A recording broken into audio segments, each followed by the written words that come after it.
Swan Song, a short film by Emily Reeder. Exterior train platform, day. Liz, 21, pragmatic, is standing next to a cello, upright in its case. She's wearing a black concert dress and carries a handbag. Felix, 18, cheeky, ambles over, dressed in ripped skinny jeans and an old jacket. He's carrying his own cello and a backpack hangs from his shoulder. He stands his cello next to Liz's and hooks his backpack over it. Nice guitar. Nice try.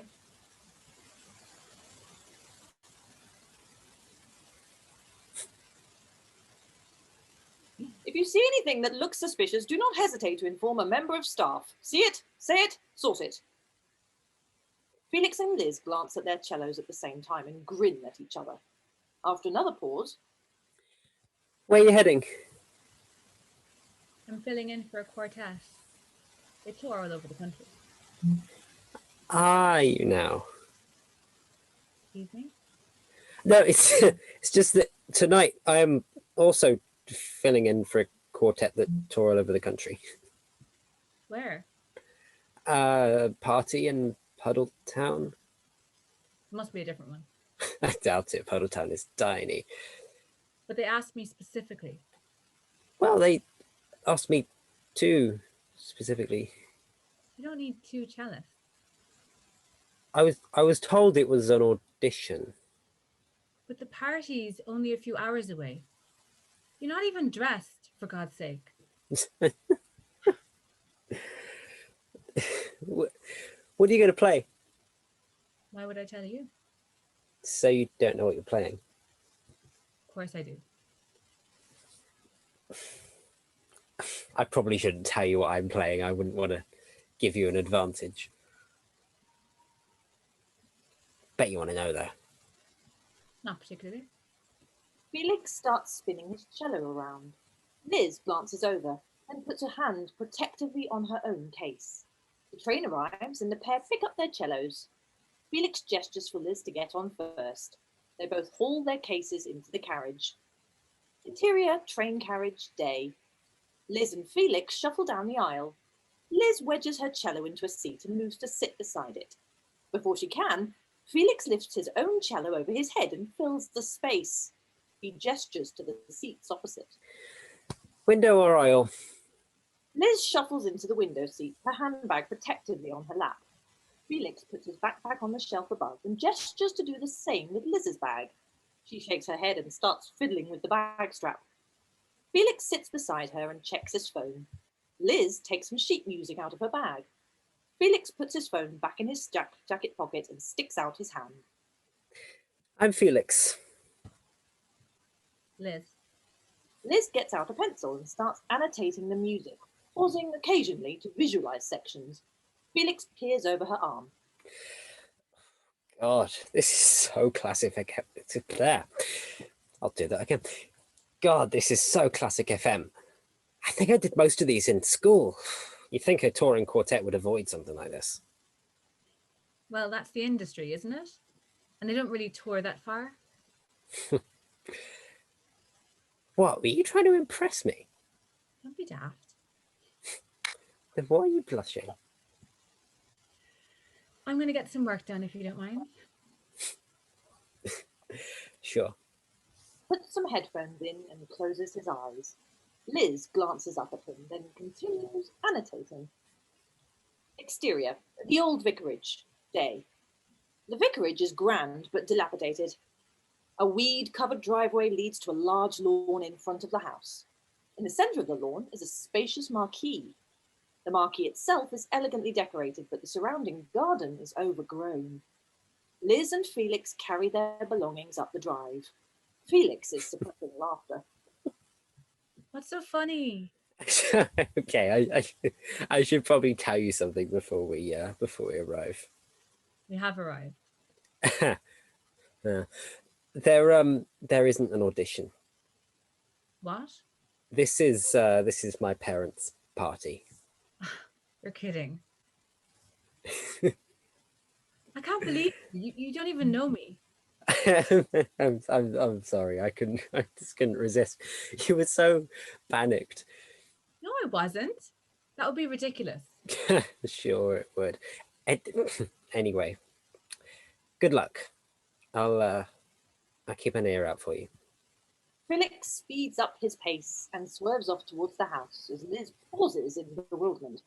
David, 59, and Anne, 57, emerge from the marquee.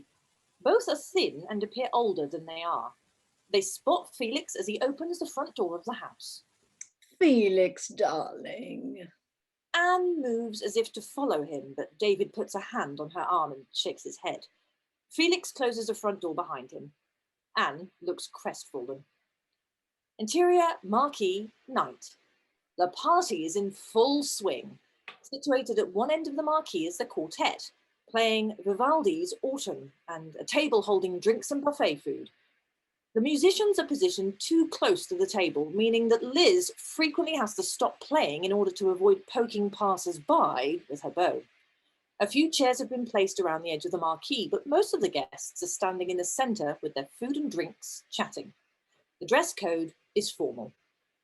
Liz spots Felix sneaking into the marquee. He has not changed out of his casual clothes and is a little unsteady on his feet. He approaches the end of the table furthest from Liz.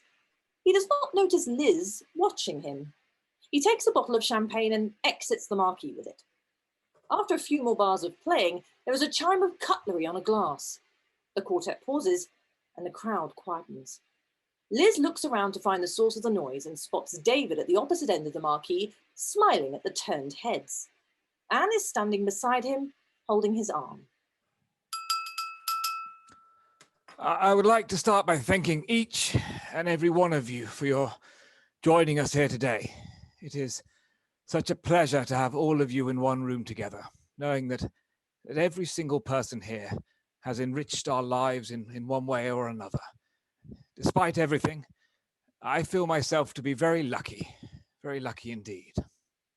David glances at Anne and gives the hand on his arm a squeeze. Anne is smiling, but her eyes are full of tears. I want to thank, in particular, my wife and son for these past 18 months. Now, some of you may think this whole event is a little strange, shall we say. Let me explain. I know I don't have long left. It could be months, it could be weeks. Whilst I am still myself, I want to celebrate the people who have made my life so special and given me so much joy. I hate the idea of you all traipsing past me in bed like a museum exhibit, then and saying all the nice things when I'm not around to hear them. There is a smattering of awkward laughter. Liz is stricken. The rest of the quartet looks uncomfortable. I don't want to be remembered that way. So let's celebrate. Laugh, cry, drink. If tonight is goodbye, I want it to be a good one. Let's enjoy ourselves. David reaches for a glass and raises it. The crowd follows suit. David gestures to the quartet to keep playing, then turns and comforts Anne as the crowd applauds the speech. The musicians get their instruments ready, a little shaken and bewildered. Exterior, the vicarage front door, night. Felix sits on the doorstep of his house, drunk, leaning against a pillar with his legs outstretched. The bottle of champagne is next to him, almost empty. He is half lit by light leaking from the marquee. Liz walks over to Felix. He does not look up, but shifts to one side, so is taking up less space on the doorstep. Sorry, bathroom's up the stairs on the left. Liz sits down next to Felix. Oh, hey. Nice party. Felix nods. Sure. It's an interesting concept. It's bullshit. All through everything. Nobody in there has given a fuck about him. No visits, no calls, nothing. It's always been just the three of us dealing with it. But he's acting like we've had this massive support network. Maybe this is a way to reconnect. No. They'll see this as the big goodbye, and then they definitely won't visit. And however long this will be, we'll have to deal with it alone. I'm sorry. You've got nothing to be sorry for. It's those assholes in that stupid tent. You should be apologizing. Felix picks up the champagne bottle and half-heartedly offers it to Liz. She declines, and he finishes it in one swig. They sit in silence for a moment. He asked me to play tonight. What? My dad, he didn't want to hire a quartet. There's still time. Why not? I'm too drunk for one thing. Liz stands up and offers Felix a hand. He stares at her for a moment, hesitating. Come on. The party's almost over. I haven't warmed up. My cello's still upstairs. Just use mine. Liz walks back towards the marquee. I don't know what to play. Pretend it's an audition. Interior marquee, night. The party has gotten a little quieter as the first guests start to leave. More people are sitting down. Liz goes over to her cello and checks it's still in tune. Liz spots Felix lingering at the marquee entrance and beckons him over. He looks shaky and lost. Liz offers her cello to Felix. I've tuned it up. You're good to go. Oh, I'm really not sure about this. I think it would mean a lot. Felix, I would hate for you to have regrets about this. Felix pauses for a moment, then takes the cello from Liz. Liz smiles encouragingly and turns away to find somewhere to watch from. Should I say something? Is there anything you want to say? Just start playing. Good luck. Liz sits on one of the chairs at the edge of the marquee. She can just about see Felix through the thinning crowd. Felix turns one of the quartet chairs to face the crowd and sits down on it. He takes a deep breath, closes his eyes, and begins playing. The piece is Reverie by Debussy. It is hard to hear at first over the crowd, but as Felix's performance gets more confident and a few guests pause their conversations, the notes become more distinguishable.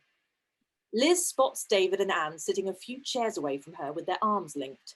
They are completely still and engrossed in Felix's performance, almost tearful. Felix finishes his piece. There is a polite smattering of applause, then the crowd conversations return to their regular volume. Felix looks around the room and catches Liz's eye. She smiles and points him in the direction of David and Anne, but they are already walking towards him. Felix puts down the cello and walks into his parents' open arms. Liz politely averts her eyes and spots the other musicians in the marquee entrance. They have been listening to the performance and now return to their instruments to continue playing their set. Liz joins them. Just as the quartet are ready to play, Anne, David, and Felix walk over. David and Anne have their arms linked and Felix hangs slightly back. I think we're going to call it a night now. Thank you so much for playing. If you're happy to wait a moment, I'll grab my checkbook.